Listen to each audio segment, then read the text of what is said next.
Jumpa kembali di Sharing Firman. Tema Sharing Firman hari ini adalah perjalanan rohani. Pengkhotbah 9 ke-12 firman Allah berkata, karena manusia tidak mengetahui waktunya, seperti ikan yang tertangkap dalam jala yang mencelakakan, dan seperti burung yang tertangkap dalam jerat. Begitulah anak-anak manusia terjerat pada waktu yang malang, kalau hal itu menimpa mereka secara tiba-tiba.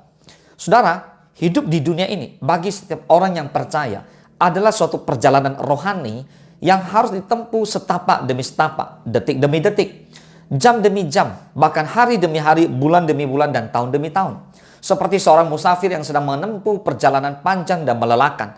Ada kalanya diberkati, ada kalanya hidup dalam keadaan yang sulit, tapi semua itu ada penyertaan Tuhan di dalamnya. Boleh katakan amin? Nah, terkadang di tengah perjalanan kita berhadapan juga dengan banyak hal yang mendera. Seperti penyamun yang mencoba menghadang, ada ujian, tantangan, percobaan, rintangan, dan sebagainya. Efesus 5 ke 15 dikatakan, karena itu perhatikanlah dengan saksama bagaimana kamu hidup. Janganlah seperti orang bebal, tetapi seperti orang arif. Kata saksama artinya sangat berhati-hati, penuh ketelitian. Firman Tuhan menasihati kita agar berlaku seperti orang arif, bukan seperti orang bebal. Siapa orang bebal? Orang yang berlaku bebal adalah orang yang tidak bijaksana, yang menjalani hidup dengan sembarangan, dengan sembrono, hanya memusatkan perhatian kepada perkara-perkara duniawi saja, mengandalkan kekuatan sendiri, dan hidup menyimpang dari kehendak Tuhan. Tetapi orang yang berlaku arif adalah orang yang memperhatikan langkahnya dengan kehati-hatian, selalu menyikapi setiap keadaan atau peristiwa dengan respons hati yang benar. Ia berusaha rendah hati, ia berusaha supaya hidupnya berkenan kepada Tuhan. Karena itu pandangannya selalu terarah kepada perkara-perkara yang di atas. Kolose 3 kedua, pikirkanlah perkara yang di atas, bukan yang di bumi. Katakan amin.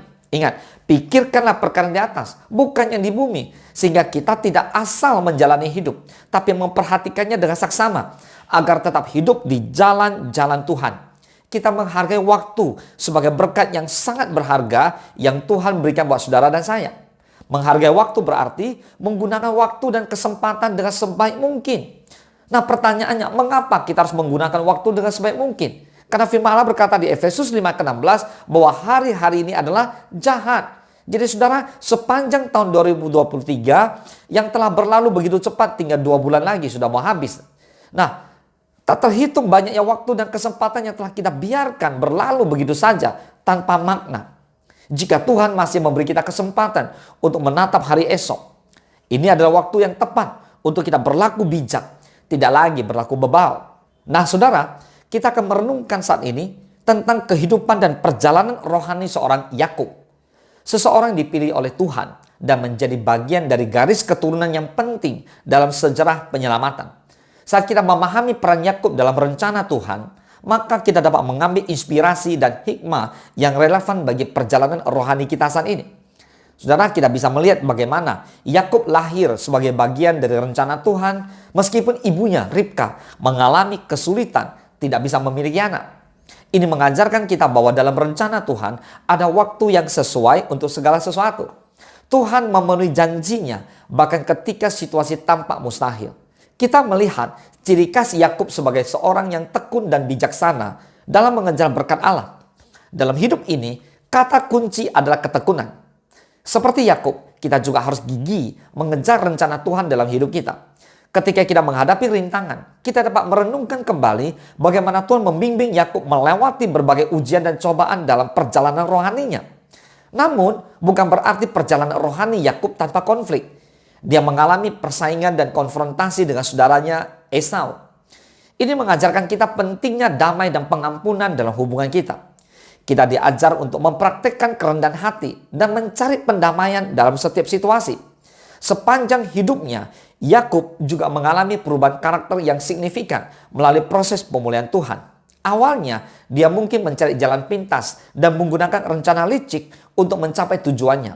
Namun, melalui perjumpaan dengan Allah, karakternya diperbaharui. Ini mengilustrasikan bahwa rencana Tuhan untuk kita juga termasuk transformasi karakter menuju kekudusan. Boleh katakan amin? Dalam perjalanan rohani Yakub, kata kuncinya adalah pemuliaan dan transformasi. Begitu juga dalam hidup kita. Tuhan ingin membentuk kita menjadi pribadi yang lebih baik, sesuai dengan citranya Tuhan dari waktu ke waktu. Kita diajak untuk berserah dan membiarkan Tuhan mengarahkan perubahan dalam perjalanan rohani kita. Yakub adalah contoh nyata bagaimana rencana Tuhan dan ketekunan dalam mengikut Tuhan membawa berkat dan transformasi dalam hidup seseorang.